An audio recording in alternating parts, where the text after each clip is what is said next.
का मतलब काम हो रहा है। अब जोशी जी जो कह रहे हैं इसके मुताबिक तो काम हो रहा है, ये भी तो समझना पड़ेगा ना। मतलब बीजेपी काम कर रही है। अब भाई वो काम छोड़ के गए। अभी हम तो एक छोटा सा उदाहरण देते हैं, उत्तर प्रदेश का आपको देते हैं। ऐसा था कि जो मेट्रो की जो काम था वो तो मायावती के समय में ही हो गया था, लेकिन पूरा कब हुआ? अब धीरे धीरे होते होते पूरा हुआ अखिलेश यादव आए, जल्दी से फीता काटे भैया कि नहीं मेट्रो चालू करो। उसके बाद फिर जो है अब रेल लाइन वहां पर मेट्रो लाइन और बिछने लगी उत्तर प्रदेश में, योगी जी चला रहे हैं। तो भाई कोई ना कोई तो योजना लेकर आएगा, लेकिन उस योजना को धरातल पर अगर कोई उतार रहा है ये तो अच्छी बात है ना। अभी एक और चीज कहा कि भाई हमने यहाँ पर कोई मेडिकल कॉलेज क्या उन्होंने बताया कि था, लेकिन आपने वहां बिल्डिंग तैयार नहीं की।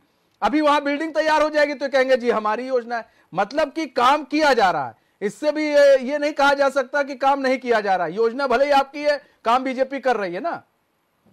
देखिए मनीष जी, बहुत सही बात करी आपने।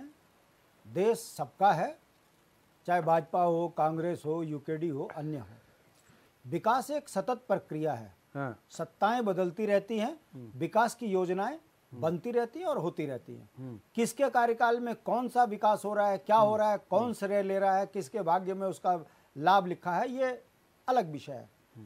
इसको आप उस तरह से समझिए कि एचडी देवगौड़ा ने 1996 में जब लाल किले से घोषणा करी तो भाजपा के शासनकाल में राज्य बना।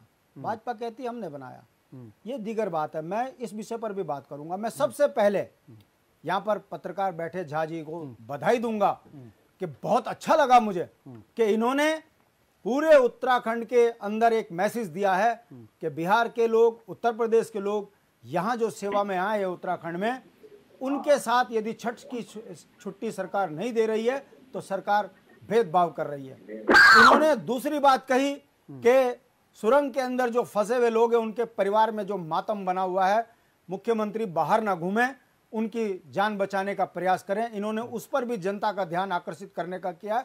इनको मैं बधाई देता हूं। लेकिन तीसरी बात देखिए, दूसरी बात पे मांगे नहीं शांति प्रसाद भट्ट जी, अब बताइए ना, काम नहीं कर रही क्या सरकार वहां पर टनल में? काम नहीं। देखिए मनीष जी, बात को घुमाओगे तो डिबेट दूसरी घुमा नहीं। आप उस जगह लेकर जा रहे हैं, बार बार आप टनल की बात कर रहे हैं, काम नहीं हो रहा है। देखिए बात सुनिएगा, आप एंकर हैं, मेरी बात को कंप्लीट होने दीजिए। मैं कहना क्या चाह रहा हूं, जनता के बीच में संदेश नहीं जाएगा, डिबेट का मतलब निकल जाएगा। मैं सारी चीजों का जवाब दूंगा, मैं क्षेत्रीय दल का नेता हूं। तीसरी बात इन्होंने कहा कि उत्तर प्रदेश में हमने योगी को सत्ता में बैठाया, हमने कभी कोई भेदभाव नहीं किया। मैं आपको याद दिला दूं कि उत्तराखंड में 1994 में मुलायम ने जो बर्बरता करी, ये पत्रकार हैं, एक भी यदि उदाहरण दे दें कि उत्तराखंड के मूल निवासियों ने किसी गैर के ऊपर यहां पर कोई अत्याचार किया। हमने कहा भारत के नागरिक के अधिकारों को सुरक्षा उत्तराखंड का जनमानस करेगा। हमारे नेता काशी सिंह एरी, दिवाकर भट्ट और स्वर्गीय इंद्रमणि बडोनी जी ने कहा था कि उत्तर प्रदेश का कोई भी व्यक्ति किसी जाति धर्म का हो,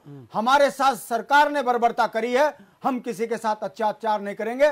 तो देश के प्रति समर्पण का भाव हमारा भी है। मैं आपको इस बात के लिए ये ध्यान इसलिए आकर्षित कर रहा हूं कि यह समझना चाहिए कि देश के अंदर किसी भी राज्य में किसी भी नागरिक को रहने का अधिकार है, मगर उत्तर प्रदेश का मुख्यमंत्री हमारा होकर भी जब हमारी परिसंपत्तियों पर विवाद खत्म नहीं करता तो सवाल बनता है। कहने का मतलब उत्तराखंड में जन्म लेने से उत्तराखंडी होना नहीं होता। मेरा कहने का मतलब है उत्तर प्रदेश के वो सेवा कर रहे हैं, देश की सेवा कर रहे हैं, उनको बधाई। मगर उत्तर प्रदेश ने जब उत्तराखंड की संपत्ति बांटने का सवाल आता है तो वो उत्तराखंड की बिल्कुल नहीं सुनते। मैं ये बात इसलिए आपको कह रहा हूं कि जब हम 64 लाख लोग थे, 1,35,00,000 हो गए और उत्तराखंड के मूल निवासियों के अधिकारों पर डाका पड़ रहा है, जमीन बिक रही है। मुझे एक उदाहरण बता दीजिए कि योगी ने उत्तराखंड के अंदर उत्तर प्रदेश में जाके पहाड़ियों को रोजगार देने के लिए पहल करी हो, और तब मैं बोलूंगा कि योगी जो है उत्तराखंड का है। अरे भाई, वो अपने राज्य के लोगों की सेवा कर रहा है, बधाई की बात है। मगर हमारा मुख्यमंत्री हमारे अधिकारों को बेच रहा है, अगर हम बोलते हैं इस पर सवाल खड़ा होता है तो इस पर मेरी आपत्ति है। अब मुद्दे पे आइएगा, अब आएंगे मुद्दे पर। अब सुनिए ना, अब मुद्दा उठा ही दिया आपने ना। बिल्कुल, अब सुनिए ना, अब शांति प्रसाद भट्ट जी, आपने कहा कि योगी जी जो है उत्तराखंड से गए लोगों को वहां पर कितने नौकरी मिल रही है, आप कह रहे हैं ना? बिल्कुल कह रहे हैं ना? बिल्कुल सर, ऐसा है कि नोएडा किसमें आता है सर? उत्तर प्रदेश में आता कि नहीं आता? हाँ तो बताइए। नहीं, मैं पूछना चाह रहा हूँ आपसे, आता कि नहीं आता? मैं वही बोल रहा हूँ। ठीक है, आता है ना? सुनिए, गाजियाबाद किस में आता है? बोलिए। आता है ना? वहां पर सर जाइए, उत्तराखंड के बच्चे काम करते हैं और कई फैक्ट्रियों में काम करते हैं। ये मत कहिए कि उत्तर प्रदेश वो हमने, मेरी बात को सुनिए। नहीं शांति भाई जी, एक मिनट ना, नहीं भट जी गलत मैसेज मत दीजिए ना, गलत मैसेज मत दीजिए, राजनीति में गलत मैसेज नहीं, आपसे ऐसी उम्मीद नहीं थी। सुनिए मेरी बात, मैं क्या कर रहा हूं यहाँ, मुझे आप बता दीजिए कि मैं आप एक व्यक्ति को ये कहो, आप सुनिए, जितने पीसीएस भर्ती हुए क्यों नहीं जांच कराती सरकार? कैसे भर्ती हो गए यहाँ? वो सारे फर्जी हैं।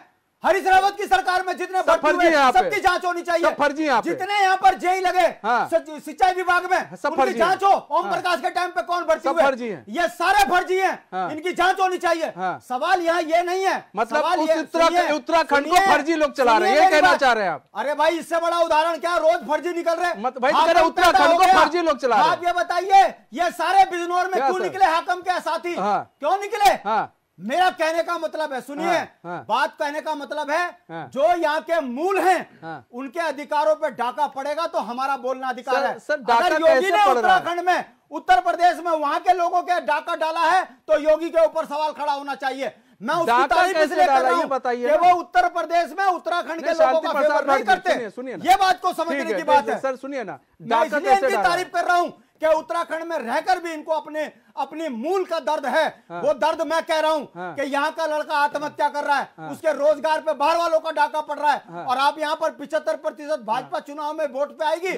मैं पूछना चाहता हूं, अंकिता हत्याकांड में भारतीय जनता पार्टी के मुख्यमंत्री क्यों नहीं बताते कौन है वीआईपी?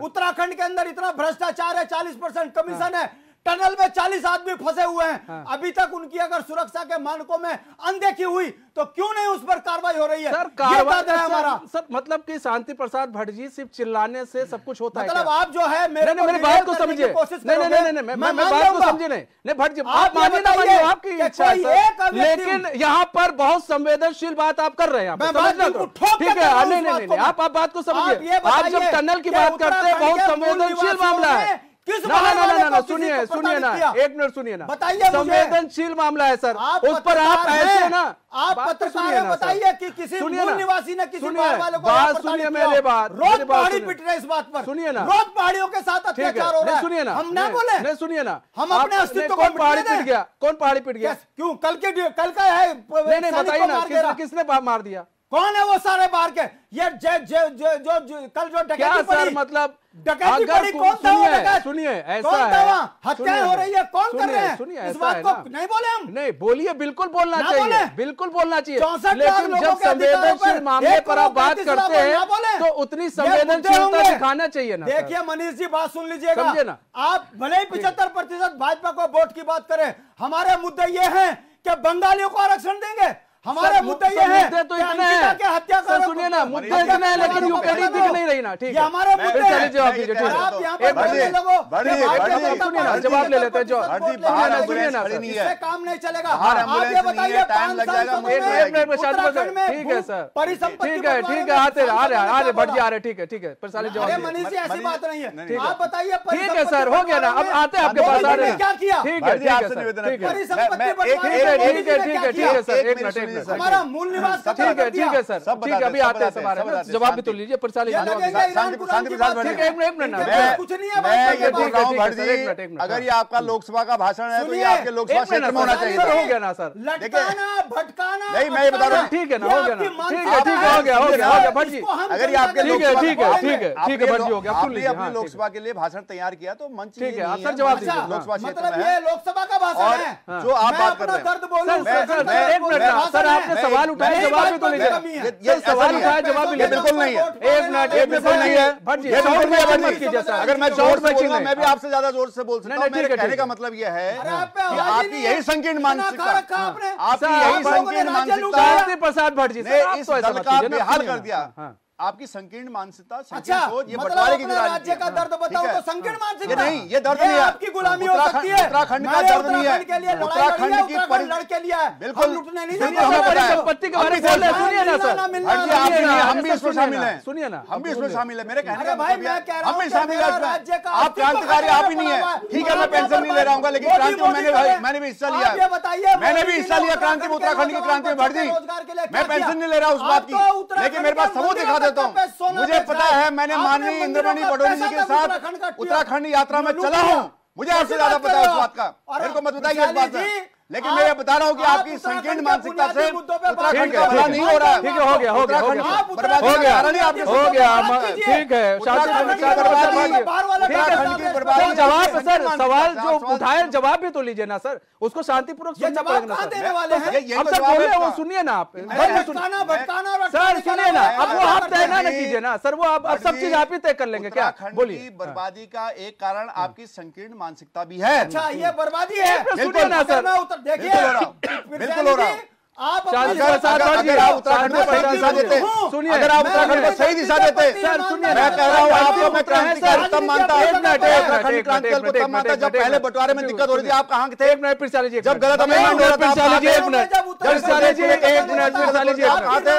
शांति प्रसाद भट्ट जी, शांति प्रसाद भट्ट जी, एक मिनट फिर चाह लीजिए, दो विधायक नवीन जी, एक मिनट, एक मिनट आते सर, नवीन जी एक मिनट, ठीक है, भट्ट जी सुनिए ना, सुनिए ना सर, सर ऐसा भाषण का मंच ना बनाइए प्लीज सर। आपने सवाल उठाया, अब सवाल का जवाब भी ले लीजिए ना, अब सवाल का जवाब लीजिए इनसे, फिर साली जी जवाब दीजिए सर। मैं ये कह रहा हूं कि जो यूकेडी जो बात कह रही है वो निराधार बात है। भारतीय जनता पार्टी को इस बार जनता ने दोबारा क्यों भेजा? इन्होंने छठ की बात की, निराधार है। किसने कहा? मैंने उनका जवाब दे दिया सर, इन्होंने जवाब तो दिया ना सर, उनका जवाब दे दिया। मैं तो तारीफ कर रहा हूँ इनकी। नहीं तो आप वो अलग बात, वो अलग बात भाई, इनका दर्द है कि हमारे यहाँ उपेक्षा हो रही है। मैंने कहा तो सही, कर रहा हूँ, मैंने कहा तो सही, छुट्टी होनी चाहिए। दूसरी बात, और छुट्टी हमारी सरकार देती है ना, शांति प्रसाद भट्ट जी आप सुनते रहिए ना सर, सरकार आप सुनिए देती है, हमारी शांतिपूर्वक सरकार बैठिए, जारी करती है, छुट्टी देती है। मैंने ये कहा कि आज जो संकट की घड़ी है उसमें मुख्यमंत्री जी बिजी हो सकता है छुट्टी डिक्लेयर ना हो, लेकिन कुछ देर में हो जाए।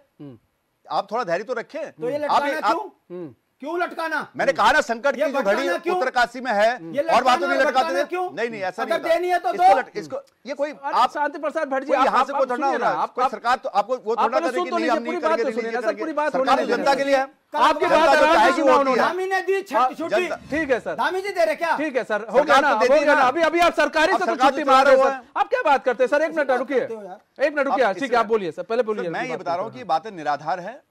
उत्तराखंड की जनता मतलब बहुत प्रबुद्ध है, राष्ट्रवादी जनता है। उसने भारतीय जनता पार्टी को जो मैंडेट दिया है, सोच समझ कर दिया है, उस मैंडेट का रिजल्ट मिल रहा है।